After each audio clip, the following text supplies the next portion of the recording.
ज़ुर्रिय्यतिही व बारक व सल्लम तस्लीमन कसीरन कसीरा। अम्मा बाद, अऊज़ु बिल्लाहि मिनश शैतानिर रजीम। बिस्मिल्लाहिर रहमानिर रहीम। व मिन्हुम मन आहदल्लाह लइन आताना मिन फज़लिही लनसद्दक़न्न व लनकूनन्न मिनस्सालिहीन। फलम्मा आताहुम मिन फज़लिही बख़िलू बिही व तवल्लव व हुम मुअरिज़ून। सदक़ल्लाहुल अज़ीम। अल्लाहुम्मा सल्लि अला मुहम्मद व अला आलि मुहम्मद कमा सल्लैता अला इब्राहीम व अला आलि इब्राहीम इन्नका हमीदुम मजीद। अल्लाहुम्मा बारिक अला मुहम्मद व अला आलि मुहम्मद कमा बारकता अला इब्राहीम व अला आलि इब्राहीम इन्नका हमीदुम मजीद।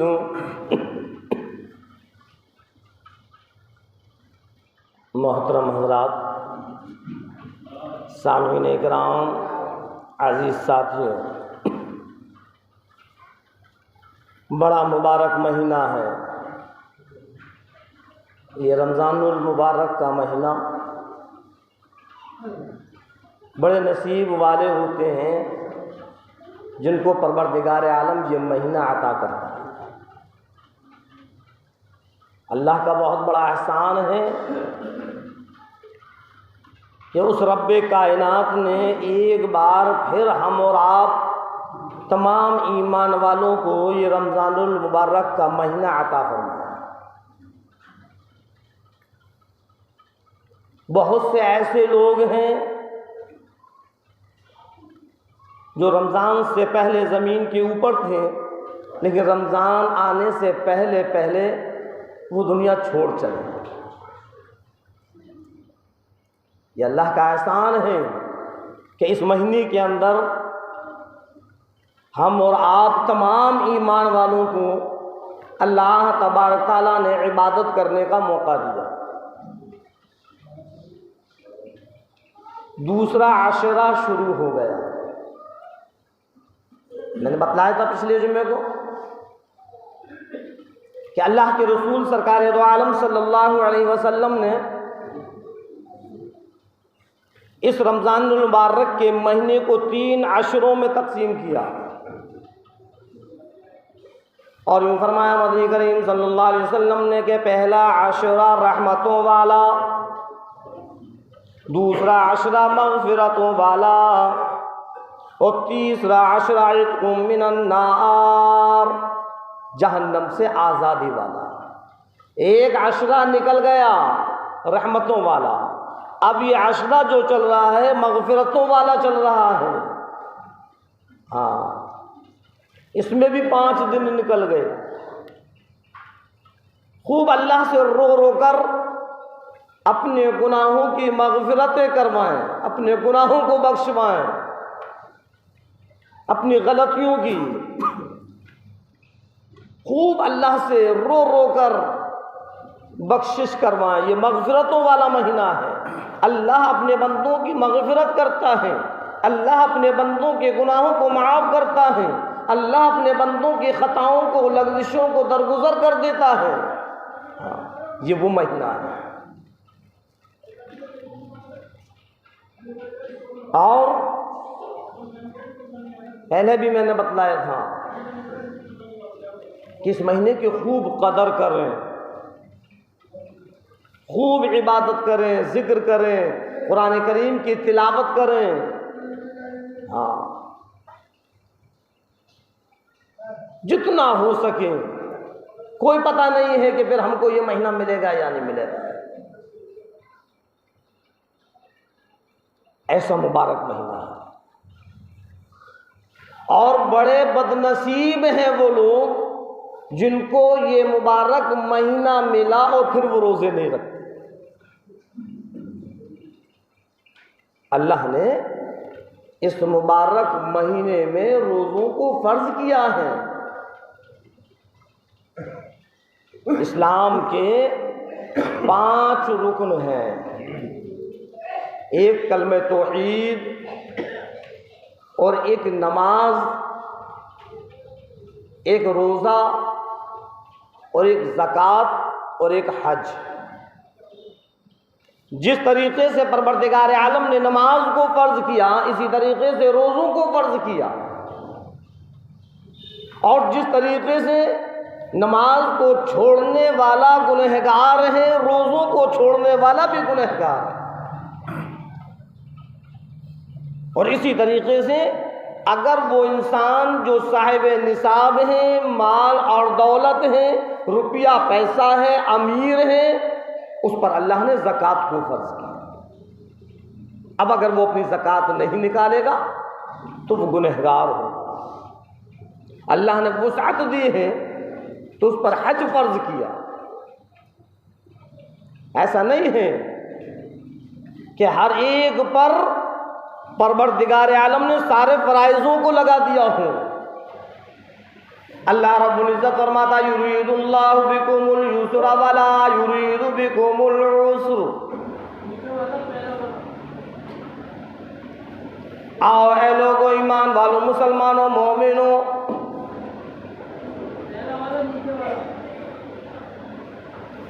परवरदिगार आलम का फरमान है, रब्बे कायनात का फरमान है, उस मालिक हकीकी का फरमान है जो सारी की सारी कायनात का रब। इरशाद फरमाया परवरदिगार आलम युरीदुल्लाहु बिकुमुल युस्रा वला युरीदु बिकुमुल उस्र। अल्लाह बड़ा रहमुर राहिमीन है। वो यूँ कहता है कि ऐ लोगों, अल्लाह अपने बंदों के साथ आसानी का मामला चाहता है, परेशानी में मुब्तला करना नहीं चाहता। कोई भी ऐसा रुकन और ऐसा फर्ज अपने बंदों पर नहीं लगाता जिसमें बंदा परेशान हो जाए और वो उसको अदा ना कर सके। युरीदुल्लाहु बिकुमुल युस्रा वला युरीदु बिकुमुल उस्र। अल्लाह आसानी चाहता है, परेशानी नहीं चाहता। मिसाल के तौर पर नमाज अल्लाह ने फर्ज की, हर इंसान पढ़ सकता है। मर्द, औरत, बूढ़ा, जवान सब पढ़ सकते हैं। अमीर, गरीब सब पढ़ सकते हैं। अल्लाह ने ऐसी फर्ज की, ऐसी फर्ज की कि हर हाल में नमाज फर्ज है। खड़े होकर नहीं पढ़ सकता है तो बैठ कर पढ़, बैठ कर नहीं पढ़ सकता है तो लेट कर पढ़, रुकू सजदे नहीं कर सकता तो इशारों से कर, खबरदार जो तूने नमाज को छोड़ा। ये एक ऐसा अहम फर्ज है जो अल्लाह ने हर मुसलमान पर, आक़िल व बालिग पर फर्ज किया। अब रमज़ान के रोज़े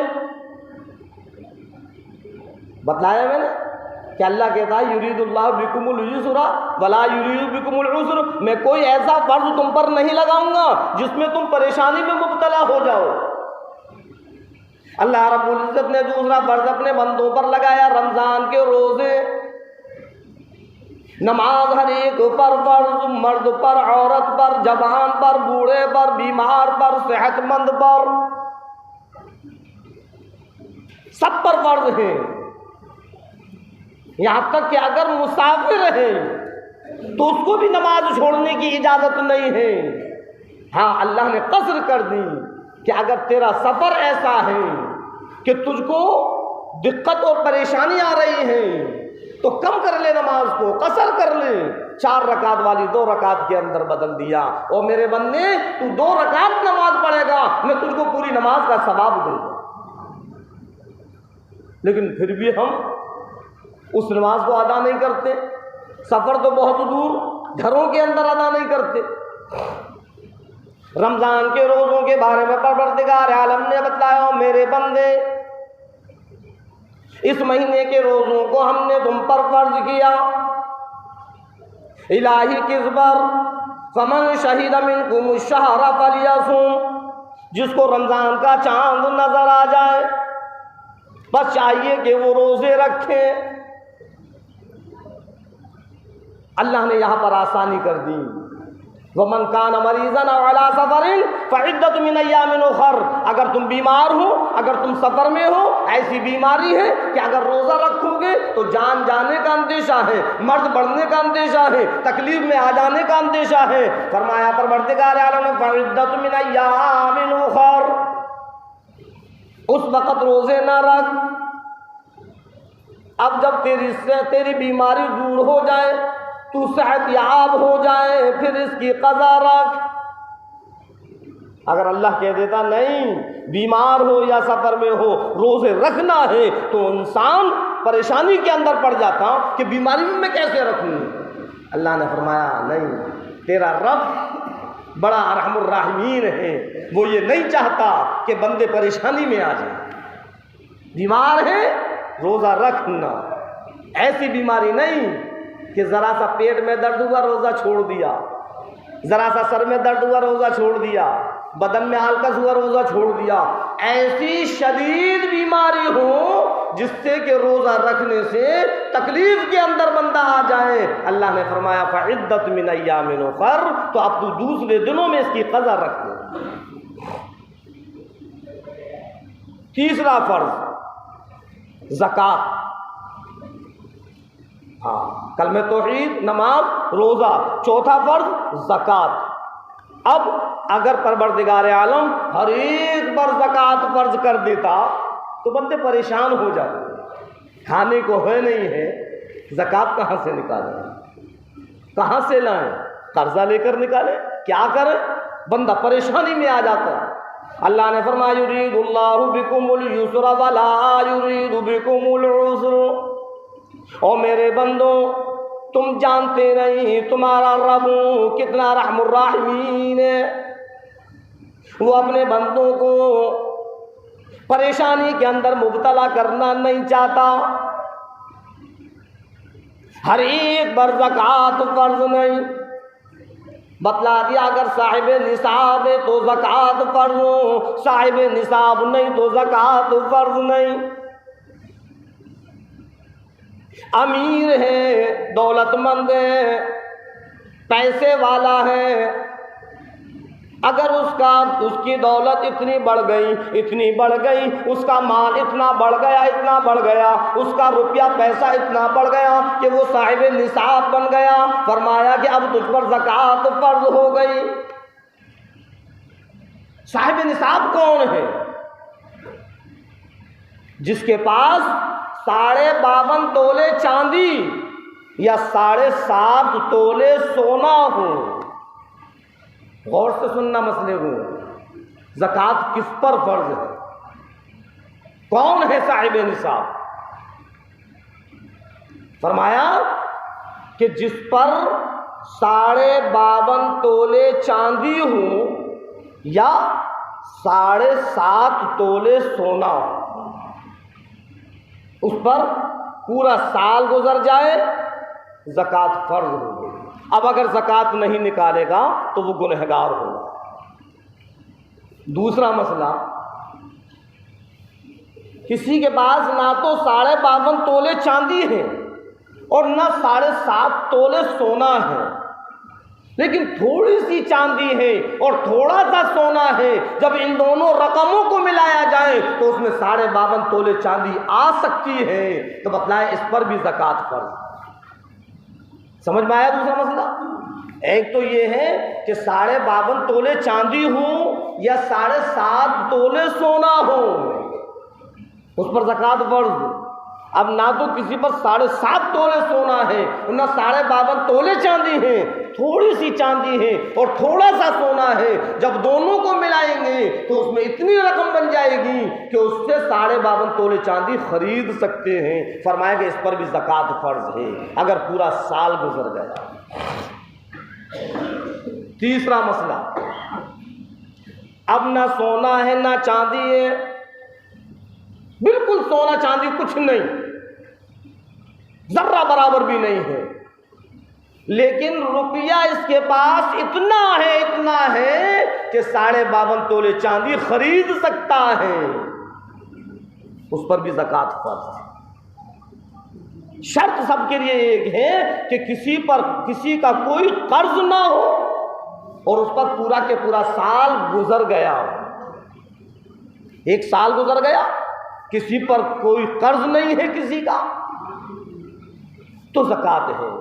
अब इसके पास 52.5 तोले चांदी है, 7.5 तोले सोना है, या थोड़ी चांदी है थोड़ा सोना है, या इसमें से कुछ भी नहीं है, लेकिन रुपया इतना है कि जिसमें 52.5 तोले चांदी खरीद सकता है, उससे ज़्यादा इसके ऊपर कर्जा है। अल्लाह ने क्या फरमाया? ओ मेरे बंदे परेशान मत हो, अब तेरे ऊपर ज़कात फर्ज नहीं।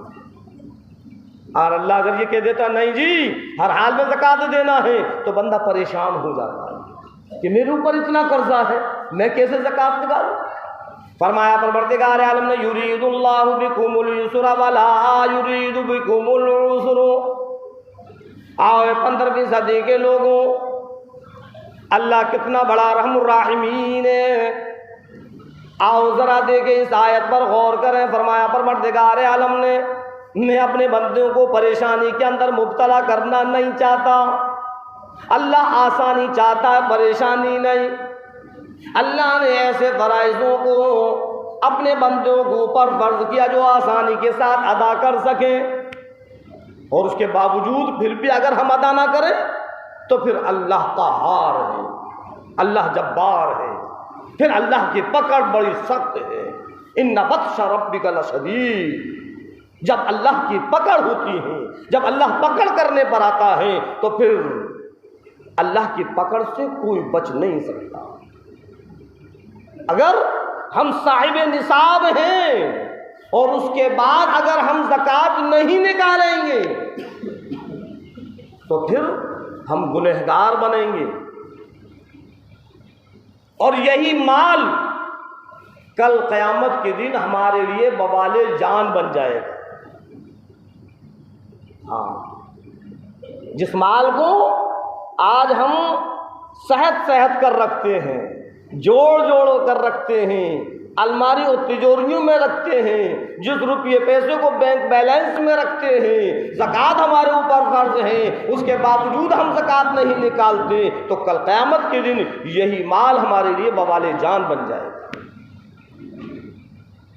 और यूँ फरमाया मदनी करीम सल्लल्लाहु अलैहि वसल्लम ने, जो मेरे नबी तेरे नबी सारी की सारी कायनात के नबी इमामुल अंबिया महबूबे किब्रिया मदनी करीम सल्लल्लाहु अलैहि वसल्लम का फरमान है, कल क़यामत के दिन ये सारा का सारा माल परवरदिगार आलम एक अज़दहे की शक्ल में तब्दील कर देगा और गर्दन में तोप बनाकर डाल दिया जाएगा, और ये बंदे को डसना शुरू करेगा और कहेगा, आ मैं ही तेरा माल हूँ, मैं ही तेरा खजाना हूँ। कल तू मुझको सहत कर रखता था, आज अल्लाह ने मुझको तेरे हवाले कर दिया। फिर वो उसको डसेगा। जिस माल में से ज़कात नहीं निकलती। इरशाद फरमाया मदनी करीम सल्लल्लाहु अलैहि वसल्लम ने, सारे के सारे माल को परवरदिगार आलम जहन्नम की आग में गर्म करेगा और पूरे बदन को दाग देगा। अंदाजा लगाओ है मुसलमानों कितनी तकलीफ होगी। वो जहन्नम की आग इतनी खतरनाक होगी, इतनी खतरनाक होगी, इतनी गर्म होगी, इतनी गर्म होगी कि जिस वक़्त जहन्नमी को जहन्नम के अंदर डाला जाएगा, मेरे नबी तेरे नबी सारी की सारी कायनात के नबी इमामुल अंबिया महबूबे किब्रिया सरवर कौनैन सल्लल्लाहु अलैहि वसल्लम का फरमान है कि जिस वक़्त जहन्नमी को जहन्नम के अंदर डाला जाएगा, सारी की सारी खाल उसकी जल जाएगी। ऐसी खतरनाक आग जो इस दुनिया की आग से 70 गुने दर्जे ज्यादा उसमें जलाने की शिद्दत है, वो है जहन्नम की आग। उस आग में माल को गर्म कर कर और पूरे के पूरे बदन को दाग दिया जाए। कभी कभी परवरदिगार आलम लोगों को नसीहत करने के लिए कुछ अपनी कुदरत के करिश्मे दुनिया के अंदर दिखला देता है। हाँ, एक बहुत बड़ा अमीर इंसान था, बड़ा दौलतमंद था और साथ में बखील भी था। अपनी दौलत को, अपनी अशरफियों को संभाल संभाल कर रखता था, यहां तक कि वो अपनी औलाद पर भी खर्च नहीं करता। उसका इंतकाल हो गया। मरना तो सबको है, ये दुनिया तो चंद दिन की है। अब जब इंतकाल हो गया तो उसके लड़के ने ये सोचा कि जीते जी मेरे बाप ने इस दौलत से हाथ नहीं लगाने दिया, अब इसकी दौलत इसी के साथ कब्र में उतार दूं। और जब उसको कब्र के अंदर उतारा तो अशरफियों की थैली भी उसके साथ कब्र में उतार दी। कुछ दिन के बाद उस लड़के ने सोचा कि कितना बड़ा बेवकूफ हूं मैं, जीते जी मेरे बाप ने उस दौलत से हाथ नहीं लगाने दिया और जब वो ख़त्म हो गया, मर गया, तो मैंने उसके साथ कब्र के अंदर दौलत पहुंचा दी। वहाँ वो क्या करेगा, ला उसको निकाल लूँ, मेरे खर्चे में आएंगे, मैं उसको खर्च करूँगा। जैसे ही वो कब्रिस्तान पहुँचा और उसने कब्र के पटरों को हटाया, देखता क्या है, सारी की सारी अशरफियाँ उसके बदन पर चिपकी हुई हैं। समझ में आई बात? वो सारी की सारी अशरफियाँ जो एक थैली में रखी थी, अल्लाह की कुदरत कामिला देखूं, उसके सारे बदन पर चिपक गई। उसने सोचा क्या करूं, तो उसने अपना हाथ बढ़ाया और हाथ बढ़ाकर उस अशरफी को पकड़ने के लिए जो हाथ बढ़ाया और जो उंगली उस अशरफी के करीब पहुंची, जैसे ही उस पर टच हुई, ऐसी जलन हुई, ऐसी जलन हुई, ऐसी जलन हुई कि वो बेचैन हो गया, तिलमिलाने लगा और ऐसे तैसे उसने कब्र को बराबर किया, पटरे लगाए, घर पर आया, लेकिन उसकी जलन ख़त्म नहीं होती। मरहम लगाता है, कभी कुछ लगाता है, कभी कुछ लगाता है, लेकिन जलन ख़त्म होने का नाम नहीं लेती। परेशान हो गया। किसी ने बतलाया कि फुला फुला जगह हजरत मौजूद है, जाओ दुआ करवा लो, हो सकता है कि जलन ख़त्म हो जाए। अब वो हजरत के पास पहुंचा। अब हजरत से कैसे कहे कि मेरे अब्बा जान का हाल ये है। हजरत से कहा कि हजरत जी, मेरी उंगली में जलन हो रही है और ये जलन ख़त्म होने का नाम नहीं ले रही, यूं ही अपने आप जलन होने लगी। हजरत ने पढ़कर फूंका और कहा कि अब कम हुई कि नहीं, जैसी थी वैसे ही है। फिर पढ़कर फूंका कि अब कम हुई कि हजरत जैसी थी वैसे ही है। फिर पढ़कर फूंका कि अब कम हुई कि हजरत कम होने का नाम नहीं लेती। हजरत समझ गए अल्लाह के वली हैं, कुतुब अब्दाल हैं। जो अल्लाह का नेक मुत्तकी बंदा होता है, जो कुतुब अब्दाल होता है, जो अल्लाह का वली होता है, अल्लाह उसको कश्फ दे देता है, इल्हाम डाल देता है। कश्फ के ज़रिए, इल्हाम के ज़रिए अल्लाह रब्बुल इज़्ज़त हालात को बतला देता है कि ओ मेरे बंदे, इसके साथ मामला ये है, बतला दे। जो नबी होते हैं उनको परवरदिगार आलम वही के जरिए बतलाता है, जो अल्लाह के वली होते हैं उनको कश्फ के जरिए बतलाता है। हजरत ने पूछा कब हुई कि नहीं। हजरत कहने लगे ये कोई दुनिया की आग नहीं, ये तो जहन्नम की आग मालूम होती है। कश्फ हो गया, इल्हाम हो गया और हकीकत यही थी कि वो जहन्नम की आग थी। अल्लाह ने उन अशरफियों को जहन्नम की आग में गर्म कर कर उसके सारे के सारे बदन पर लगा दी। अब अंदाजा लगाओ, उसकी तो सिर्फ उंगली टच हुई है तो उसमें ऐसी जलन है, जिसके बदन पर लगी हुई है उसका क्या हाल हो रहा।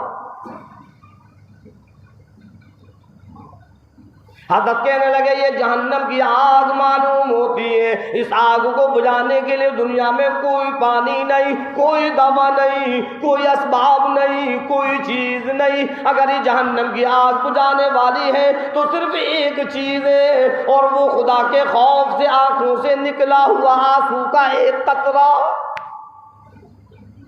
बस वही जहन्नम की आग को बुझा सकता है।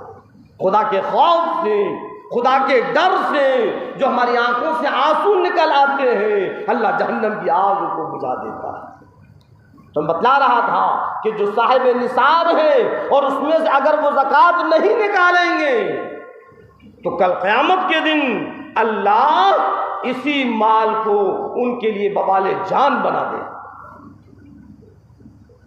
हाँ, और अगर अल्लाह ने हमको माल और दौलत दी है तो हम ये ना समझें कि बस सब हमारा, इसमें गरीबों का हक है, मिस्कीनों का हक है, मुफलिसों का हक है, रिश्तेदारों का हक है, अजीज़ व क़ारिब का हक है, ये सारे हुकूक अदा करने हैं। अगर हम नहीं करेंगे तो कल हमारी पकड़ हो जाए। ज़कात भी निकालना है, सदका खैरात भी करना है, लोगों की मदद भी करना है।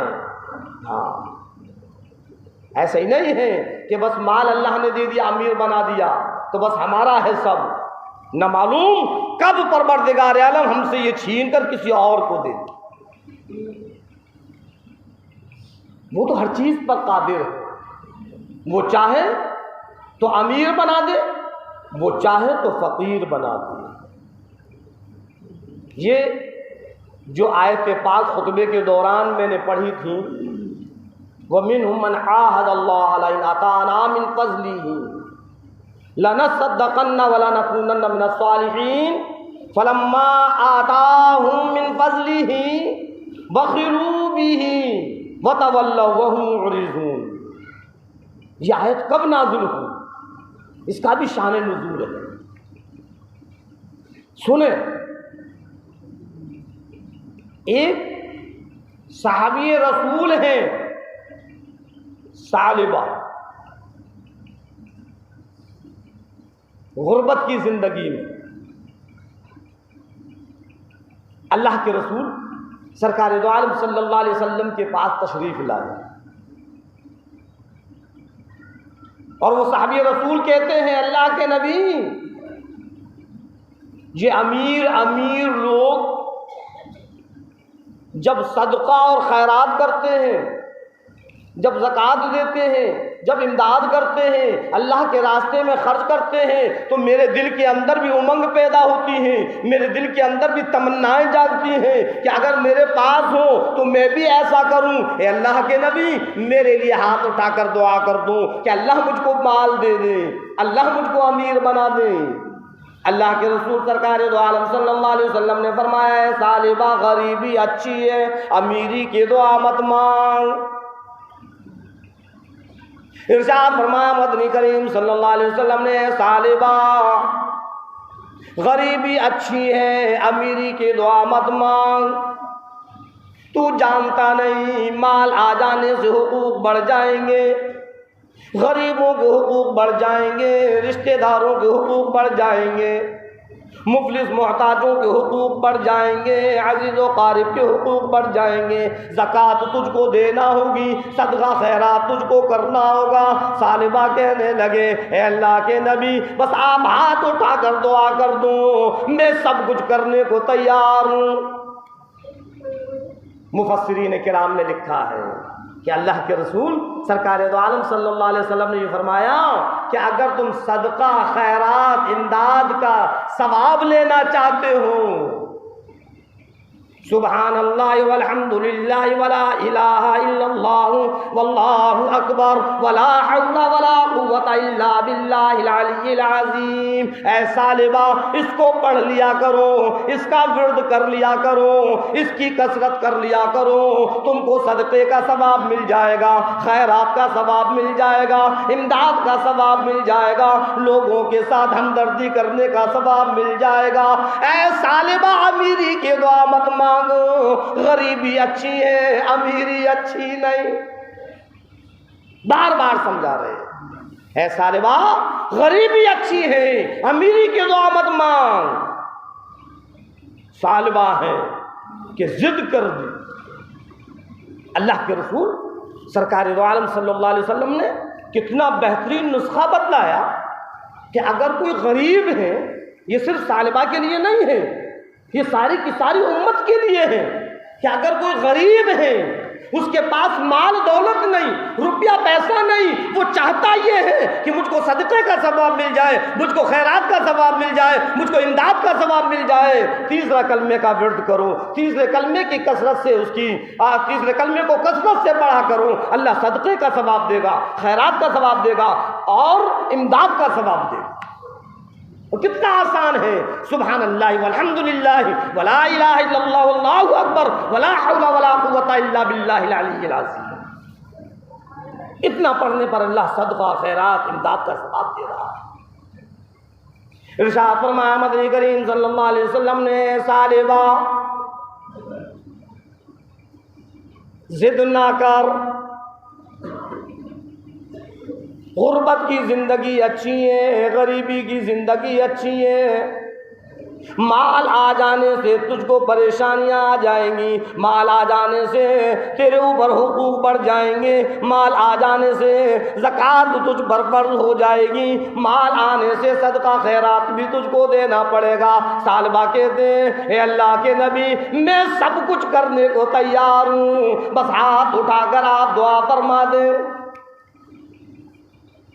अल्लाह के रसूल इमामुल अंबिया सरकार दो आलम सल्लल्लाहु अलैहि वसल्लम ने हाथ उठाकर दुआ फरमाई, ऐ परवरदिगार आलम, तेरा ये बंदा अमीर बनना चाहता है और वादा ये करता है, ऐद करता है कि सब कुछ करेगा, सदका खैरात भी करेगा, ज़कात भी देगा, इमदाद भी करेगा।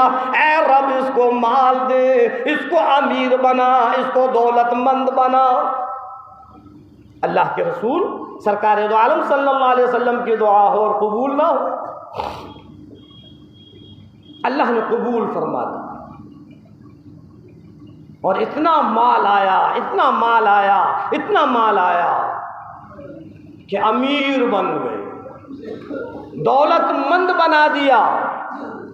उस वक़्त में जिसका रेवड़ बड़ा हुआ करता था, वो उतना ही बड़ा रईस और दौलतमंद हुआ करता था। सालिबा का रेवड़ परवरदिगार आलम ने इतना बढ़ाया, इतना बढ़ाया, इतना बढ़ाया कि पूरे मदीने में उनका रेवड़ नहीं बैठ पाता था। साल गुजर गई, ज़कात का नंबर आ गया। अल्लाह के रसूल सरकार दो आलम सल्लल्लाहु अलैहि वसल्लम ने सहाबाओं को पहुंचाया, ऐ सहाबाओं की जमात, जाओ उस सालिबा के पास ज़रूर जाना, उसकी तो बड़ी बड़ी उमंगें थी, बड़ी बड़ी तमन्नाएं थी, बड़ी आरज़ुएं थी। अल्लाह मुझको माल दे दे तो मैं यूँ करूँगा, मैं ऐसा करूँगा, मैं ये सब कुछ करूँगा। ऐ सहाबाओ, जाओ उससे ज़कात लेकर आओ। और ऐसे ही नहीं, सरकार दो आलम सल्लल्लाहु अलैहि वसल्लम ने लिखत में दिया कि जाओ ये चिट्ठी दे देना उसको कि सरकार ने कहा है ज़कात अदा करूँ। माल है ही ऐसी चीज़ कि जब माल आता है तो गुरूर और घमंड पहले आता है। 4 पैसे हमारी झोली के अंदर आ गए, बस फिर हम ये समझते हैं कि हमसे बड़ा कोई है ही नहीं। और अल्लाह यूँ फरमाता है कि देख, गुरूर मत कर, बड़े बड़े आए और ख़त्म हो गए, किसी का गुरूर बाकी ना रहा। तू क्या है, किस चीज पर अकड़ कर चलता है? गुरूर और घमंड मत कर। अल्लाह ने मैं दौलत के, मैं खजाने के जमीन के अंदर धंसा दिया, किसी को दरियाए नील के अंदर गर्क कर दिया, तो किसी को लंगड़े मच्छर के जरिए हलाक कर दिया। गुरूर करने की इजाजत नहीं है। तो माल है ये ऐसा। जब वो सहाबी पहुंचे और सहाबी ने कहा कि ला भाई ज़कात दो, सरकार दो आलम सल्लल्लाहु अलैहि वसल्लम ने आपके पास पहुंचाया, ये चिट्ठी पकड़ो। अब वो सालिबा शक्ल देख रहे, आ गए मेरे पास, मुझ पर भी लगा दिया टैक्स, जाओ घूम फिर कर वापस आना, मैं सोचूंगा। मना नहीं किया, ये कहा कि आप और लोगों के पास जाओ, बाद में मैं सोचूंगा। लिखा हुआ है कि सहाबा अभी नबी करीम सल्लल्लाहु अलैहि वसल्लम के पास वापस नहीं आए, उससे पहले जिब्राईल तशरीफ ले आए। परवरदिगार आलम ने हज़रत जिब्राईल अलैहिस्सलाम को पहुंचा दिया। जिब्राईल जाओ मेरे महबूब को बतला दो, वमिनहुम मन आहदल्लाह लइन आताना मिन फज़लिही लनसद्दक़न्न वलनकूनन्न मिनस सालिहीन। ए जिब्रील जाओ मेरे महबूब को बतलाओ कि इनमें से कुछ लोग ऐसे भी हैं, पहले अल्लाह से वादा कर देते हैं, पहले अल्लाह से हाँ कर देते हैं, पहले सब कुछ करने को तैयार हो जाते हैं। लाइना ताना, कि अगर हमको अल्लाह अपना फजल दे दे, अल्लाह अपनी दौलत दे दे, अल्लाह दौलत से नवाज दे, लना सद्दक़न्ना वलनकूनन्न मिनस सालिहीन, हम नेक लोगों में से हो जाएंगे, हम सदका खैरात करेंगे। फलम्मा आताहुम मिन फज़ली, और फिर जब अल्लाह तबारक तआला अपना फजल अता कर देता है, जब दौलत दे देता है, अमीर बना देता है, रुपया पैसा दे देता है, बख़िलू बी, बुख़ल करने लगते, वतवल्लौ, मुँह फेर लेते, वहुम उरीज़ून, और एराज़ करते। बस अल्लाह के रसूल सरकार दो आलम सल्लल्लाहु अलैहि वसल्लम को जब ये पैगाम जिब्राईल अलैहिस्सलाम ने ला कर दिया, सरकार दो आलम सल्लल्लाहु अलैहि वसल्लम गुस्से में आ गए और ज़बान मुबारक से निकल गया, ए सालिबा तू हलाक हो गया। अब जो सहाबा कराम वहां बैठे हुए आपस में एक दूसरे को कानाफूसी होने लगी, एक दूसरे से चेमोनियां होने लगी, एक दूसरे से कहने लगे क्या हुआ। अभी वो सहाबा लौट कर नहीं आए जो ज़कात लेने के लिए गए थे, उससे पहले अल्लाह की ये आयतें आ गईं। सरकार दो आलम सल्लल्लाहु अलैहि वसल्लम ने फरमा दिया, ए सालिबा तू हलाक हो गया। वो सहाबा कराम जो तशरीफ फरमाया आपस में ऐसी हमदर्दी थी, ऐसी मोहब्बत थी, वो बेचैन हो गए सालिबा के बारे में, ये क्या कह दिया, क्या गुनाह हो गया, क्या गलती हो गई, क्या खता हो गई, कौन सी लग़्ज़िश हो गई, सालिबा ने ऐसी कौन सी घिनौनी हरकत कर दी जिसमें कुरान करीम ने सालिबा को हलाक कर दिया। दौड़े दौड़े सालिबा के पास पहुंचे, सालिबा क्या वजह हुई, क्या गलती हुई, क्या खता हुई। वो ज़बान मुबारक हो जिस ज़बान मुबारक से कभी हमने बद्दुआ ना सुनी, आज उस ज़बान मुबारक से तेरे लिए हलाकत का लफ्ज़ सुनकर आ रहे हैं। वो ज़बान मुबारक जब ताइफ के मैदान में, ताइफ के सफ़र में पत्थरों की बारिश हुई जिसमें अतर से खून के फुव्वारे निकले, तब भी बद्दुआ ना की। वो ज़बान मुबारक अपने चचा जान के कलेजे को चबाया, उसकी गुस्से में भी बद्दुआ ना निकली उस हिंदा के लिए, उस हबशी गुलाम के लिए जिसने तीर मारा और उसने कलेजा चबाया, लेकिन सरकार दो आलम सल्लल्लाहु अलैहि वसल्लम की ज़बान मुबारक से बद्दुआ ना निकली। आखिर ऐसी कौन सी गलती हुई है सालिबा कि तेरे लिए नबी करीम सल्लल्लाहु अलैहि वसल्लम की ज़बान मुबारक से बद्दुआ का लफ्ज़ निकल गया? ऐसी कौन सी तूने घिनौनी हरकत कर दी, ऐसा तूने कौन सा शदीद गुनाह कर दिया कि कुरान करीम तेरे लिए उतर आया, तेरे लिए कुरान करीम का फैसला हलाकत का हो गया। हाँ, ये आयतें उसी वक़्त नाज़िल हुई थी जब सालिबा ने ज़कात देने के लिए ज़कात को टैक्स बतला दिया, दंड बतला दिया। अब वो भी बेचैन और वो दौड़ा दौड़ा सरकार दो आलम सल्लल्लाहु अलैहि वसल्लम की खिदमत में हाजिर, और वो सालिबा अर्ज़ करने लगे, अल्लाह के नबी, इस दौलत ने मेरा दिमाग ख़राब कर दिया। मैं गरीब बच्चा था, मैं अमीर बनना नहीं चाहता, ये सारी की सारी दौलत लीजिए।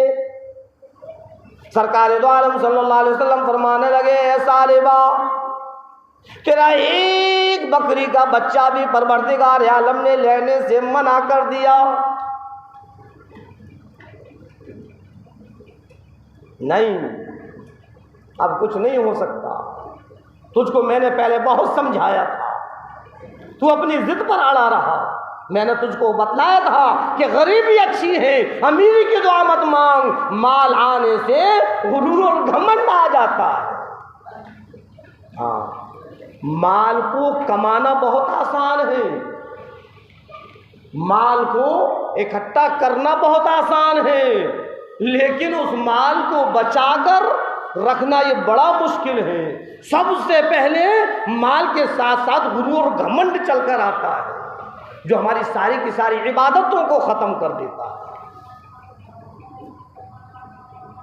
अल्लाह के रसूल सरकार दो आलम सल्लल्लाहु अलैहि वसल्लम ने फरमाया, है सालिबा, अब तो मेरे रब ने तेरा एक बकरी का बच्चा भी लेने से मना कर दिया है, अब नहीं। सरकार दो आलम सल्लल्लाहु अलैहि वसल्लम तशरीफ़ ले गए। हज़रत अबू बकर सिद्दीक़ रज़ी अल्लाह अन्हु का दौर आया, वो अपना सारा का सारा रेवड़ लेकर फिर आ गए। ए अमीरुल मोमिनीन, ये मेरा माल कबूल कर लीजिए। हज़रत अबू बकर सिद्दीक़ रज़ी अल्लाह तआला अन्हु कहने लगे, जो काम नबी ने नहीं किया वो मैं कैसे कर सकता हूँ। हज़रत उमर फारूक रज़ी अल्लाह अन्हु का दौर आया।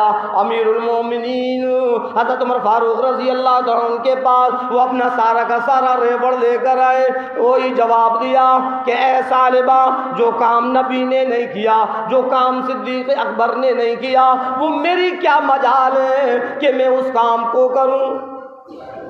लिखा हुआ हज़रत उस्मान गनी रज़ी अल्लाह तआला का दौर खिलाफत शुरू हुआ और वो सारा का सारा रेवड़ लेकर हज़रत उस्मान गनी रज़ी अल्लाह तआला के पास आए। ए अमीरुल मोमिनीन, मेरा ये माल कबूल कर लो। अमीरुल मोमिनीन हज़रत उस्मान गनी रज़ी अल्लाह तआला कहने लगे, जो दोनों खलीफाओं ने नहीं किया, जो इमामुल अंबिया ने नहीं किया, मेरी क्या हैसियत है, मेरी क्या मजाल है, मेरी क्या औकात है कि जो काम नबी ने ना किया मैं करूं। नहीं, मैं इसको कबूल नहीं कर सकता। और हज़रत उस्मान गनी रज़ी अल्लाह अन्हु के दौर में ही इंतकाल हुआ। तो बतला रहा था कि जब अल्लाह ने हमको माल दिया है, हमको दौलत दी है, हमको रुपया पैसा दिया है, तो उसमें से हम ज़कात निकालें, सदका खैरात करें, गरीब मोहताज मिस्कीन लाचार मजबूर की मदद करें, खूब अल्लाह के गरीब बंदों के अंदर खूब खर्च करें। जितना करेंगे अल्लाह और बढ़ाएगा। ये मैं नहीं कह रहा, अल्लाह रब्बुल इज़्ज़त खुद कुरान करीम के अंदर खुद फरमा रहा है लइन शकरतुम लाज़ीदन्नकुम वलइन कफरतुम इन्न अज़ाबी लशदीद। ऐ लोगों, ऐ मुसलमानों, ऐ मोमिनों, ऐ 15वीं सदी के लोगों, आओ कुरान करीम की आयत को उठाकर देखो, अल्लाह के कलाम को पढ़कर देखो। क्या फरमाया परवरदिगार आलम ने? ऐ दौलतमंदों, ऐ अमीरों, ऐ बड़ी बड़ी बिल्डिंगों के मालिकों, बड़ी बड़ी फैक्ट्रियों वालों, आओ कुरान करीम को पढ़कर देखो। लइन शकरतुम लाज़ीदन्नकुम वलइन कफरतुम इन्न अज़ाबी लशदीद। अगर तुम अल्लाह का शुक्र अदा करोगे, अल्लाह तुम्हारी नेमतों को और बढ़ा देगा, तुम्हारी फैक्ट्रियों को और बढ़ा देगा, तुम्हारे बिल्डिंगों को और बढ़ा देगा, तुम्हारी दौलत को और बढ़ा देगा। खूब अल्लाह के रास्ते में खर्च करो, खूब गरीब मोहताज मिस्कीन लाचार मजबूर पर खर्च करो, खूब इसमें से सदका खैरात करो। अल्लाह ने अगर साहिब निसाब बनाया, इसमें से ज़कात निकालो। ज़कात निकालने के बाद माल बिल्कुल पाक और साफ हो जाता है। हाँ, और जो परवरदिगार आलम जिसने हमको ये सब कुछ दिया, उसी के नाम पर क्या हम 2.5% नहीं दे सकते? अल्लाह क्या फरमा रहा है? पूरी साल खर्च कर, जितना खर्च करेगा मैं और बढ़ाऊंगा। लेकिन जब इस पर साल गुजर जाए तो 2.5% इसमें से ज़कात निकाल। अगर नहीं निकालेगा तो फिर मेरी पकड़ से बचाने वाला कोई नहीं। क्या है? लाखों करोड़ों रुपया जिस रब ने दिया, उस रब के फर्ज को अदा करने के लिए उसमें से हम 2.5% नहीं दे सकते। 100 रुपये में अल्लाह ये नहीं कहता कि पूरे 100 रुपये निकाल, अल्लाह ये नहीं कहता कि 100 में से आधे निकाल, अल्लाह ये नहीं कहता कि 100 में से चौथाई निकाल, बल्कि परवरदिगार आलम फरमाता है कि 100 में से 2.5 निकाल, 2.5%, और वो भी जबकि तेरे ऊपर कोई कर्ज ना हो। अगर तू साहिब निसाब है तब अल्लाह रब्बुल इज़्ज़त फरमा रहा है कि 2.5% निकाल। क्या है? 100 में 2.5 रुपया नहीं निकाल सकते। अब हम क्या सोचते हैं कि 100 में 2.5, लाखों में तो हज़ारों पहुंच जाएंगे, इतना निकालेंगे, दौलत में कमी आ जाएगी। और इधर परवरदिगार आलम फरमा रहा है कि तेरी मेरे करम पर नजर नहीं, तू जितना निकालेगा मैं उतना और बढ़ाऊंगा। तू अभी मेरे दरियाए करम को नहीं जानता, अपनी अकल मत चला, अल्लाह के फर्ज को अदा कर।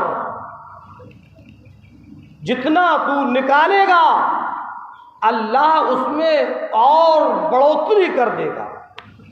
और अगर हमने नहीं निकाला तो फिर अल्लाह फरमाया इन्ना अज़ाबी लशदीद, तो फिर डर मेरे अजाब से, बड़ा सख्त अजाब है। कल क़यामत के दिन जब परवरदिगार आलम